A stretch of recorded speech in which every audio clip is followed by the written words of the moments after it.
You know, I wouldn't put Black Arks on the top of my list for a destination vacation, but it's not such a bad place when you own the damn thing. Chilling with some Dark Elf biddies on the Blessed Dread, Lokhir Fellheart's got hose and area codes, but he's not really the focus of this battle, because we'll be fighting in the Shade. Dual weapon Shades for days as the Druchii defend their home turf against the undead Pirates of Sartosa. Vampire Fleet Admiral leads the way on her mighty Crab of Doom, pistol in hand, a lot of long-range firepower there, and a Gunnery White equipped his Blue Tiger camo and ACOG, watched some Zergriz tutorials, and is ready to land some 720 no-scopes from across the map with the Shade Wraith Gunners in support. Depth Guards strolling around like they own the place, Mourngul's on the hunt as well as they stalk around the battlefield, and a Deathshriek Terrorgeist floats on the cool breeze overhead. A lot of monsters to snipe out in the shadow of the Blessed Dread. Let's see if the Shades are up to the task.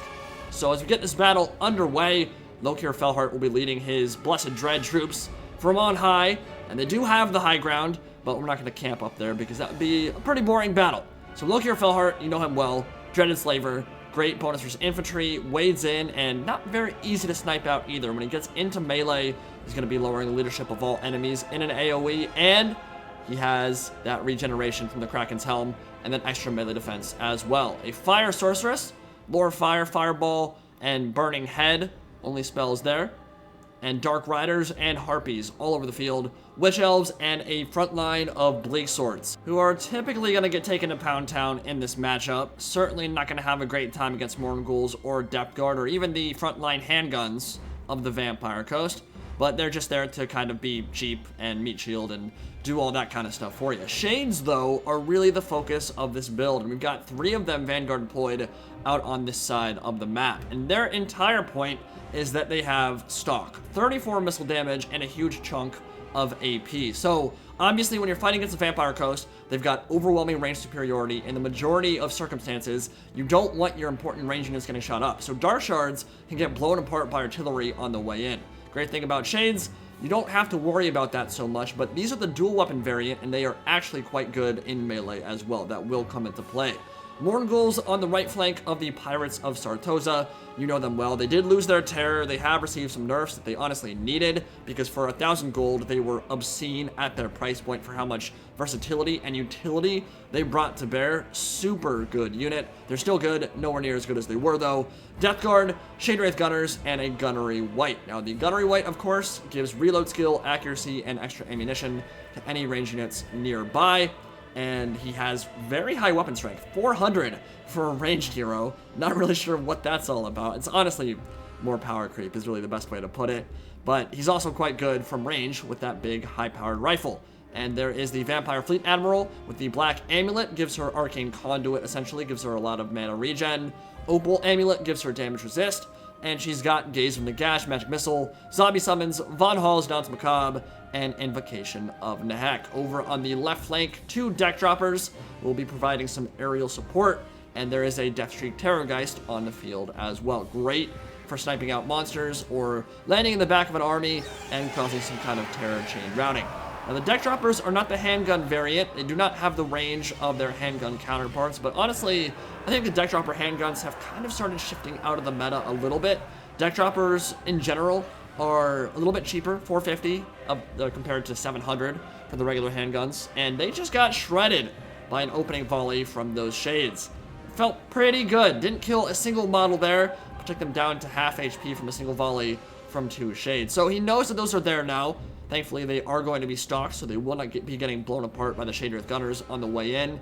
And the Deathshriek Terrorgeist will be on the hunt for some Harpies and trying to zone them out. So you want to bring a lot of fast movers against the Vampire Coast because you want to be able to get into their back line, tie up their handguns, and allow your front line to hopefully carve through. Now, we don't have a great front line, actually. The Witch Elves will do really well against most Vampire Coast infantry, except for Death Guard. Well, they'll kind of lose out pretty hard because of their high armor and their 70 weapon strength. But in terms of a mainline engagement, Dark Elves probably not going to win this one because of those Mournguls and the single unit of Depth Guard. But they don't really need to win the infantry fight. That's where the Shades come in. That's where they send all those AP missiles flying the way of the opponent, and then they can get stuck in with their dual weapons as well. Fireball, just barely going to miss those Deck Droppers. I'm not sure how it managed to miss that entire unit, but managed to go right through, and they dodged them all on top of those bats, and they'll be moving forward and getting some shots in. Now, they are not going to do a tremendous amount of damage. They don't have massive AP, but again, they're only 450 gold. They're just supposed to be annoying. They're supposed to harass, and if they get on top of a single entity like a Lord or a Sorcerer who doesn't have a lot of armor, they could certainly do a lot of damage right now. I was surprised about that one. The Fireball hit dead on, and normally Fireball penetrates, but I'm not sure if Deck Droppers have higher mass, but it just stopped the Fireball dead upon hitting a single entity there, and it just killed one, and that was it. Usually it goes right through the entire formation, so that was a little bit strange. The Terrorgeist getting its teeth and claws into those Harpies, and girls will be tumbling out of the sky, and we really don't want to be fighting a Terrorgeist as a Death Shriek goes forth, and yeah, true to its name, Harpies will drop from the sky, and that was pretty brutal. That killed 6 or 7. Now, is that worth it? Would you rather save that for Lokhir or maybe some of the single entities? Maybe, but, you know, winning the aerial battle for the Vampire Coast is certainly not a bad thing. Those Harpies route off the map, suddenly you have a lot less things to worry about in terms of landing on top of your gunners in the back. So, really killing them off, not the worst idea ever, and working in tandem, Atticus is doing a pretty good job of microing them and getting some good angles of fire. Now, we are going to commit to the melee grind relatively soon here. The Shades, with their dual weapons, actually have 40 melee attack base, which I believe is the same as the regular Shades, but they have +8 bonus versus infantry as well. So they have 48 melee attack against infantry. That is super, super good. And you know what? With Murderous Prowess popping, it gets even higher. I believe it gets up to 58 because they get +10 there. So they can get pretty brutal in close quarters combat, and so they offer a ton of killing power in a lot of different ways against the Vampire Coast, and I really like them in this matchup. The Shade Wraith Gunners are going to begin opening fire on the Shades here. They're going to get torn apart by that opening volley, but remember that there's no Missile Breaker on the Shade Wraith Gunners, which is interesting, so even though that won't affect the Shades, it will affect their output against the Bleak Swords who are moving up now. And we'll begin opening fire, and you'll see that missile parry, that missile block chance will actually help them tremendously. They really won't take much damage. I don't know what I think about the Shade Wraith Gunners. I've used them in the Bretonnia matchup. I like them there because they can stack up on top of the terror you normally bring. Obviously, Bretonnia has some morale issues, and they do have magic attacks, so they cut through physical resist, which is nice. But, meh, sometimes they seem a little bit weak on the DPS side of things. Mourngul's going right up the center, into the middle of those Bleak Swords, and they will feast on their flesh this day. Bleak Swords are going to get absolutely dominated in this fight. Their only purpose this game is to die, and die horribly, while the rest of my army does what they can to turn it in my favor. A Burning Head gonna slice right through the flank of that formation, going right down the line, hitting some of those, but we're getting blown apart, actually, on our Sorceress. Now, she is dismounted, a very small hitbox there, but the Shade Wraith Gunners have the accuracy to take her out, and that Burning Head gonna do a pretty decent amount of damage. Not a lot to the Depth Guard, but definitely pretty nice for carving out zombies there. Mourngul's moving out to this side, and they tried to get into the Shades, but Dark Riders were there to support. Now, Dark Riders will not win that fight head-on-head, but Shades can fire in and turn that in our favor. But immediately, Witch Elves and Bleak Swords on my left flank, getting dominated. Gaze of Nagash gonna take my Sorceress down to almost 0 HP. And the Shade Wraith Gunners, while their DPS may not be amazing, it was certainly enough to send her running for the hills. And my entire left flank scurrying there, Mourngul's causing fear and slicing the heads off those Witch Elves. And that's a problem because the Depth Guard are already into my back line, and we are gonna have to do something to scoot and shoot away from that engagement, because otherwise we're going to be losing everything back there, and it'll be a nightmare situation. Here, Mourngul's on their last legs, actually. Shade, just a couple volleys, all it takes. Yeah, Mourngul's have 15% missile resist, but not going to matter when 34 missile damage with a ton of AP is going your way from 2 units, and that's working out pretty nicely out on the right flank. Lokhir Fellheart into a duel with the Vampire Fleet Admiral, and with that dreaded duelist ability, he can get up to like 90 melee attack, 90 melee defense. He's gonna win in a 1v1. She does not want to stick around.